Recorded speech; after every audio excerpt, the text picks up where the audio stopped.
So dito nga mga pre, nagpa 25 kills challenge ako sa mga solid supporters ko. Tapos eto yung mga nangyari. At eto yung mga score nila. Mukhang si Parsa ang mananalo pre. Pero bago yan, shoutout muna sa mga solid supporters natin na mga nakasali ngayon sa 25 kills challenge natin. Bali sa classic lang pala kami dito mga pre para madaling manalo. At ito yung mga hero na ginagamit nila. At kung sino yung una maka 25 kills, merong 500 Gcash, Starlight at Epic Skin. At hindi namin inasahan dito mga pre, sa early game pa lang nakilala agad ako ng mga kalaban. Kaya yung Balmond dito mga pre, tinitipi-tipihan ako. Tapos tingnan nyo na lang mamaya mga pre, magiging chocolate yung Balmond na yan. Anyway mga pre, sino kaya ang mananalo dito mga pre sa 25 kills challenge natin mga pre? Tapos andito na naman yung Balmond mga pre. Hindi ko siya napitas dito mga pre. Ako pa yung nabigyan ng Karina dito mga pre. Pero okay lang yan, babawian natin si Karina dito mga pre. Pero nakatakas pa yung Karina mga pre. Oh, wait naman talaga yan. Pero okay lang yan mga pre. Back muna tayo dito. Tapos tingnan mo naman dito mga pre, babawi tayo. Ay, pistot mga pre, nakatakas talaga.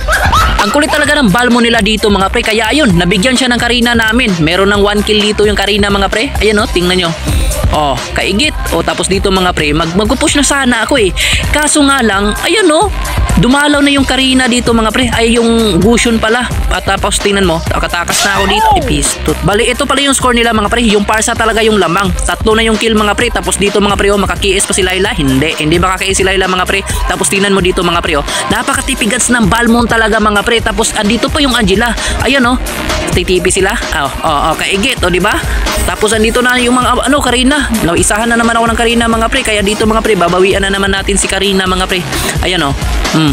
Ano ka ngayon Karina? Bali sa mga gusto palang sumali dyan sa pa 25 kills challenge natin mga pre, merong 500 Gcash, Starlight at Epic Skin mga pre. Ito ang gagawin nyo mga pre para makasali kayo. Una mga pre, dapat nakafollow na kayo sa akin. Tapos next, i-comment nyo yung ML ID nyo mga pre. Tapos mag-share kayo mga pre. I-screenshot nyo mga pre kung nakapag-share na kayo mga pre. Tapos i-message nyo sa akin mga pre.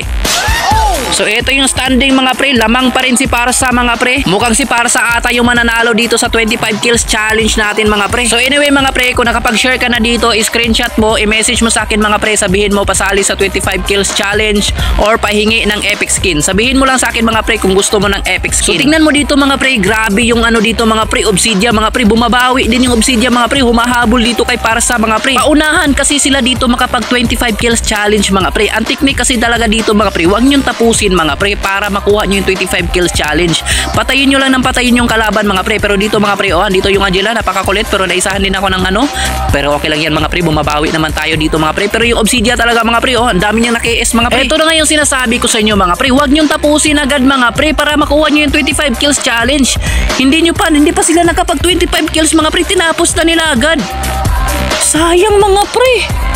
Sayang yung pagkakataon, nakasali na sila sana sa 25 kills natin. Hindi ko na inin yun hindi ko na pinush, pero sila nag-push nun mga pre. Sayang talaga. Ayan konti na lang sana yung kulang ng Parsa. Pero anyway mga pre, sinong next?